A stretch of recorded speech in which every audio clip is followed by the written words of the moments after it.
And man, what a day today. Now obviously nothing crazy with signings, but as of right now, we heard from Devin White at his press conference. We're gonna go over that, which I think is a real positive sign from what was said.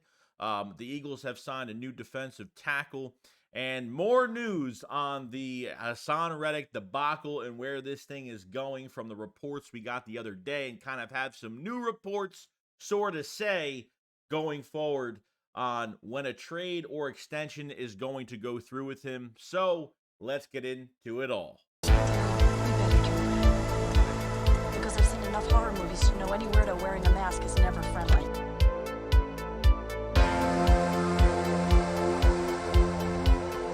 Yo, what is going on, guys? I hope everyone's having a fantastic day today. So we're going to go over some more news of the Philadelphia Eagles. And I got to say,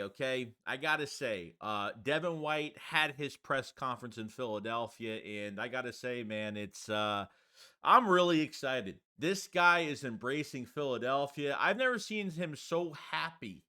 Okay, just to be on a new team, a fresh start. And the things that he said in his press conference today really made things more promising of what he's going to bring to this team. And he talked about a lot of things from his career in Tampa Bay and going to the Philadelphia Eagles and not really putting too much into what happened at Tampa Bay. He kind of want to focuses on where he is now and what's going to happen.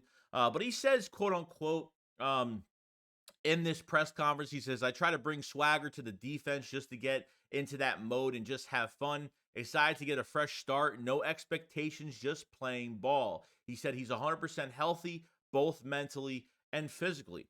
Now, he did talk about a little bit of, contract negotiations a couple years ago. He kind of wanted out of Tampa Bay. I think we all kind of knew that. Wanted a long-term deal, never got it. Talked about how Levante David, him, being with him in Tampa Bay really made him more mature over his years.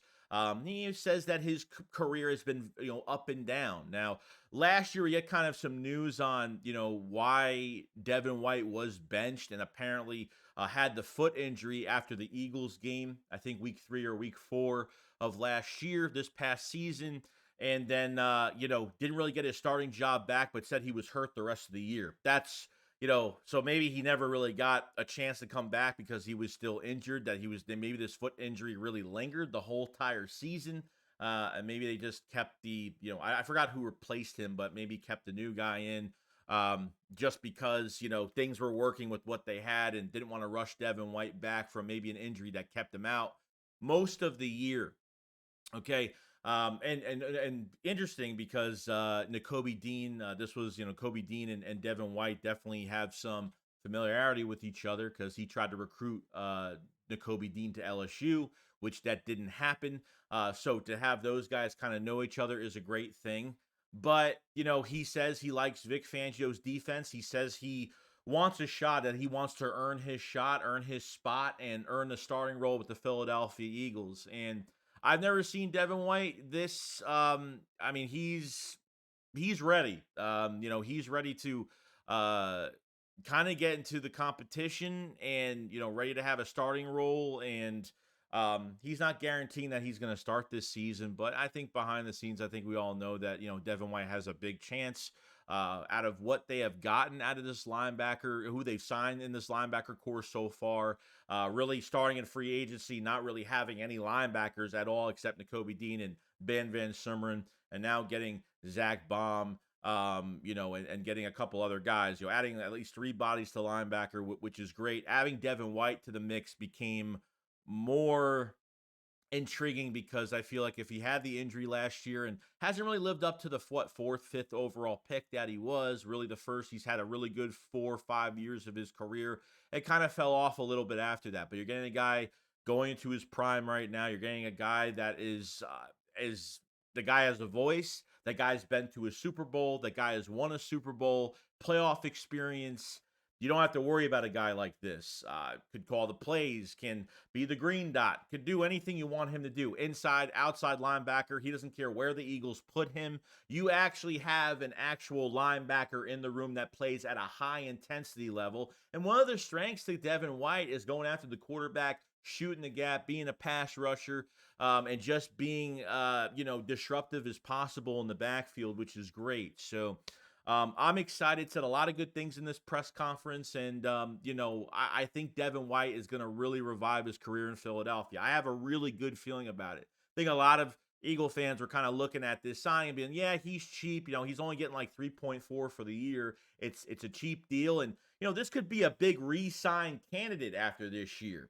So potentially, if Devin White plays really well, you could have something pretty amazing in the building for years to come. And you have Nakobe Dean, if he gets on track to at least being available for this team and not being injured, and hopefully Vic Fangio could show a lot of strengths, and knows how to use linebackers. And I think this is going to work out, really well. I'm excited for Devin White. I've never seen the guy. He is so happy to be in Philadelphia. Love his energy, and the guy brings a next level of intensity to a defense. So you're getting a lot of leadership. I think they can add more to this defense. We'll see what happens in the days coming. But Devin White ready, prepared to go, and I can't wait to see him in action. Now, secondly, I want to go over the defensive tackle signing for the Philadelphia Eagles. Another free agent for the Philadelphia Eagles, PJ Mustipher, 6'8", 315 pounds, undrafted free agent in 23 by the Denver Broncos. Signed with the Saints. The Saints signed him through the practice squad. He started in 4 games. I don't know what else he's done. I think a few tackles here and there, nothing much. If I look at because I don't really know much about him. 42 defensive snaps for the Saints, 4 tackles. So he will be the backup nose tackle for Jordan Davis, most likely. Is it a promising signing?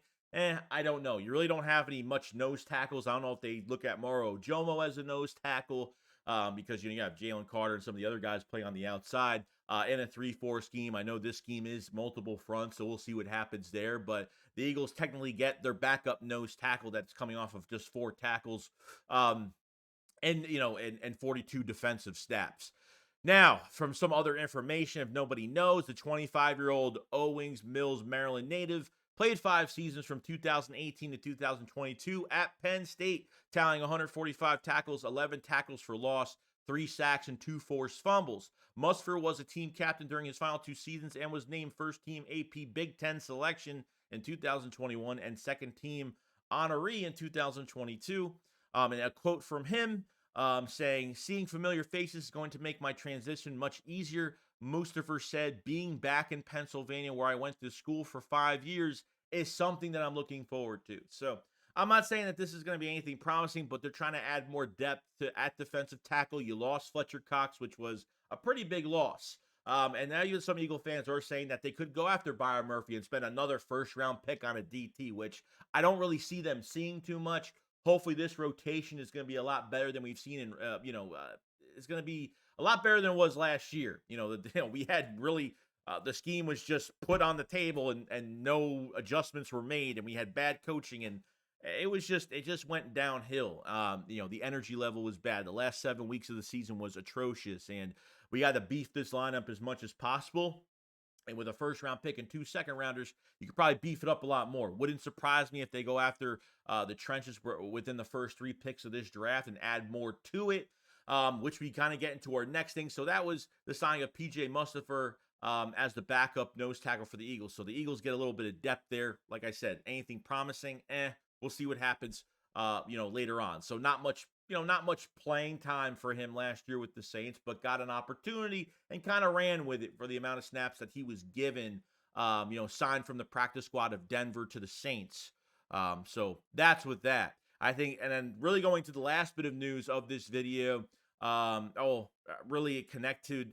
This is really connected to, the transition of what they're going to do from free agency, the rest of free agency to the draft, which I think is going to make a big difference, is Haason Reddick. Now, we've seen that the Eagles did move his roster bonus, or his roster $1 million rosters. I don't know, the money that they pay Haason for the roster signing or whatever for the year. They moved it to April 1st. So apparently they're still looking for a trade. There is trade rumors regarding him being traded somewhere else. And we got a little bit of news from Jeff McClain on 2 fronts here. So the Birds and Haason Reddick are still far apart on deal, says Jeff McClain. Haason is pretty much adamant that he wants to receive a certain amount in terms of a new deal for what he believes he is worth on the open market, and the Eagles aren't really willing to pay that. And I don't blame them because you got to pay Devontae Smith. You already locked up Landon Dickerson for the future, and you just paid Bryce Huff $17 million a year. So I get it.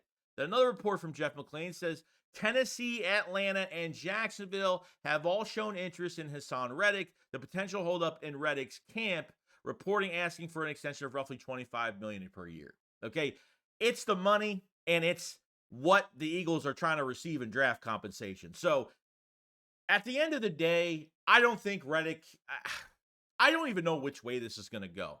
Okay, there is a chance he comes back. There is I mean, it looks like from the reports I'm even seeing the last couple days is that they're already like past negotiations. That negotiations are pretty much already done, and the Eagles.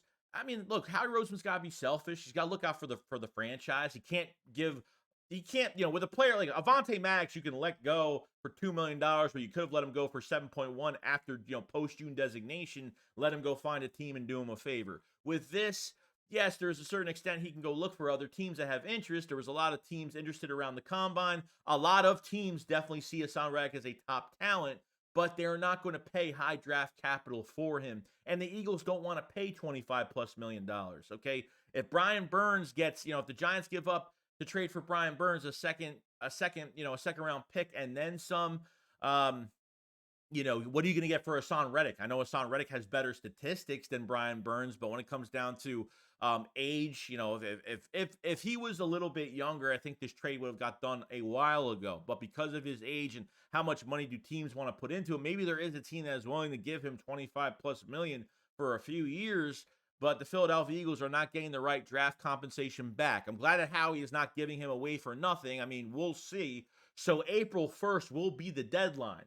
Okay, will be the deadline. So another couple weeks, week and a half, we will find out what's going to happen with Haason Reddick. They can't hold this off for any longer. I think Reddick staying or leaving is really going to change what they do in the draft, especially the first round, because you lose Reddick, it's going to be a big loss. There's nobody else in free agency you have to get. I don't think they're trading for a defensive end, wasting more draft capital and paying another defensive end if you can't even pay Haason Reddick at this point.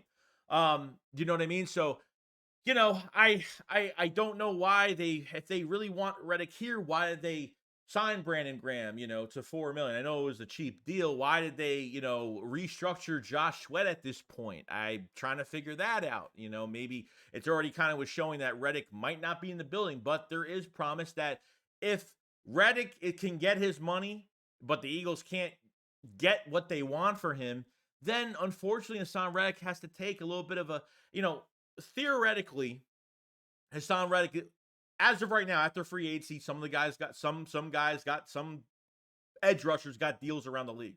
He would be the 24th highest paid defensive end as of right now, which is worse than last year. Last year, he was the 16th highest.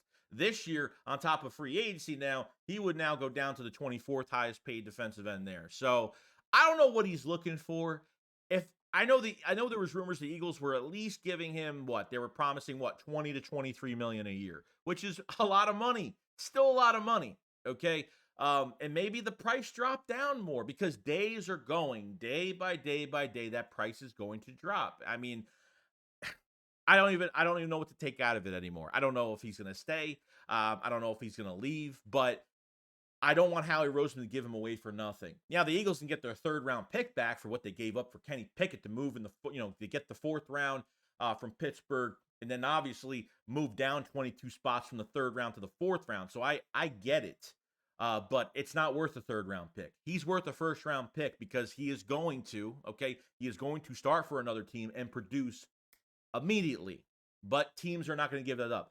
I'm going to be realistic about it and say they can't get a 1st round pick. I want it, but they're not going to give it up. Okay. If somebody has a high 2nd round pick, that's the least I will take. But what is the plan B move if Reddick is gone? And we talked about maybe using some of these extra picks to trade for a cornerback and then go get your top edge rusher and move up in this draft to go get a Latu or something like that if that's where you want to go. Because you lose Reddick and the Eagles do nothing. I mean, at this point, you have a huge weakness. Josh Sweat is not as productive like Haason Reddick is. Brandon Graham is surely hell not at all. Pure rotation guy. There's really nothing else there. You know what I mean? So I don't really care about the sacks. It's just what he's done. I mean, part of it is the sacks. Somewhat statistically, nobody does this, and the Eagles just don't want to pay up. So the Eagles have all the leverage. Haason Reddick has no leverage in this situation. What was he going to do? He's going to sit out the whole year. That's fine. The Eagles will get so much money back into that cap. Every game he misses, he'll get more into the cap. But he's on. They move his roster bonus from a couple days ago to April 1st. That means they're trying to get a trade done, or if nothing else is going to happen. Reddick comes back. Reddick has been talked about wanting to come back so bad, and he doesn't want to leave this team. And if he doesn't want to leave this team, then show it. And I understand he deserves the money he's getting. He deserves a higher pay raise. But the Eagles want to keep him because this is a player you need for a Super Bowl window. This isn't, you know what I mean? Like, you keep a guy like this right now. Let him play out the year. Let him play out this year on his deal. Give him more guarantees up front. Give him a little bit extra money. Give him more guarantees up front. Make him satisfied, and let him just play out the rest of the year. Whether it's a $20 million cap hit, or if they can maybe extend him on another year where they can, kind of get less money towards the cap, the dead cap money, or something like that. Make it a voided year next year. Maybe a 2-year extension with a voided year. I don't know. There's a lot of loopholes around the situation. But Haason Reddick has got to make up his mind, because if Haason Reddick does stay, man, are we prepared? Are we ready? And then really all we're looking for is one more signing to safety, and I think we're good to get into the draft. With this thing lingering over our heads for weeks, I think this designates what they do in the draft is going to be completely different. Losing a big-time playmaker like Haason Reddick. And that's all I got to say about the situation. Hopefully we hear more news. There is interest. There's no interest out there. There's plenty of interest. There's like 4 or 5 teams interested right now, but those teams are willing to pay Haason Reddick close to his number, and the Eagles are far away from that number right now. And if they get a first round pick for him, then send him off because that's great. I'll bring 2 starters into the to the Eagles defense this year at top talents. I have no issue with it. But that would be surprising, but most likely not going to happen. So let me know what you guys think about Haason Reddick, the debacle with that, what it's going to turn into, what do you think's going to happen? Let me know what you guys think about Devin White, what he's going to bring to the team mentally, and how you think he's going to do. PJ Mustipher is the new defensive tackle that is signed to be the backup to Jordan Davis at nose. And yeah, that's pretty much about it. Appreciate everybody that's been watching all the videos, supporting. Make sure you subscribe to the channel for more Eagles news every single day, and make sure you hit the like button to the video. It does help the channel a lot. And I will see you guys on the next one. Shakes, what up, Falls Life. Peace out, guys. Peace.